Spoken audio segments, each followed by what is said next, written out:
नमस्कार. मी आज फणसाची सुकी भाजी बनवून दाखवणार आहे.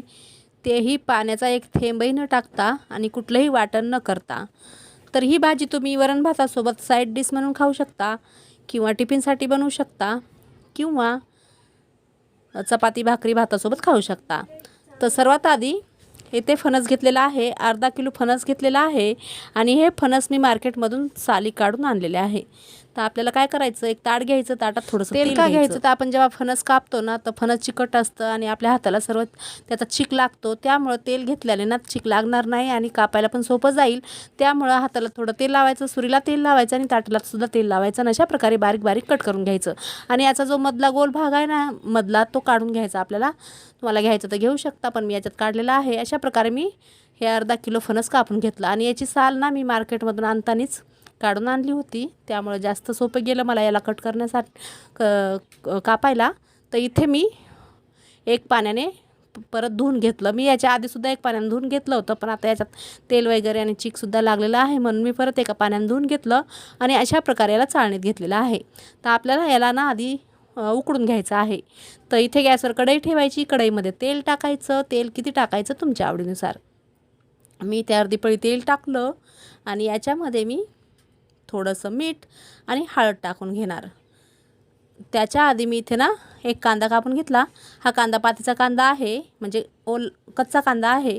तर ते टाकून घेतला, थोडी हळद टाकलं, थोडंसं मीठ टाकायचं आणि हे कापलेलं फणस याच्यामध्ये टाकून छान फ्राय करून घ्यायचं, अलटीपलटी करून आणि झाकण ठेवून आपल्याला 5 ते 7 मिनटं याला वाफवून घ्यायचं.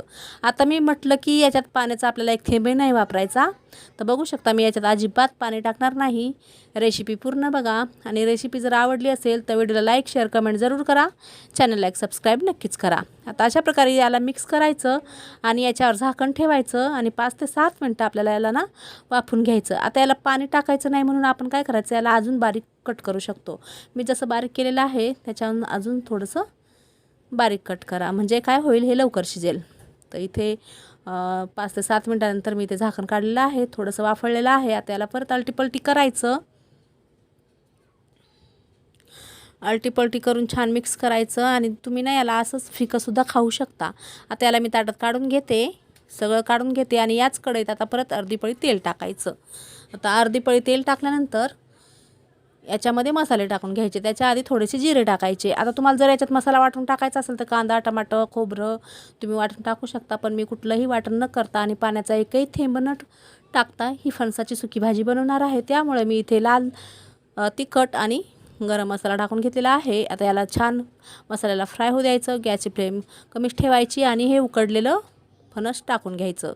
आता उकडलेलं फणस टाकल्यानंतर बघायचं, आपल्याला जर मिठाची गरज लागली तर थोडं मीठ टाकायचं किंवा आपण पहिलेच थोडंसं मीठ टाकलेलं आहे याला उकडताना फणसाला. आता इथे अलटीपलटी करून फ्राय करायचं आणि झाकण ठेवून आपल्याला 5 मिनटं परत वाफवू द्यायचं. अशा प्रकारे ही फणसाची भाजी रेडी झालेली आहे. तर ही रेसिपी जर तुम्हाला आवडली तर व्हिडिओला लाईक शेअर कमेंट जरूर करा. चॅनलला एक सबस्क्राईब नक्कीच करा.